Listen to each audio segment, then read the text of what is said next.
Hi there, this is a Metanoia Minute. I'm Max. Here are 3 quotes that I like that I found and wrote in my journal. Maybe you'll want to write them in your journal. From Baal Shev Tov. Thou shalt love thy neighbor as thyself. Why?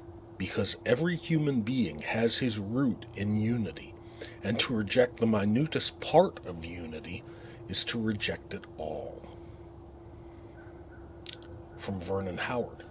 Every individual has what it takes to start to rise above himself, for he constantly senses its necessity.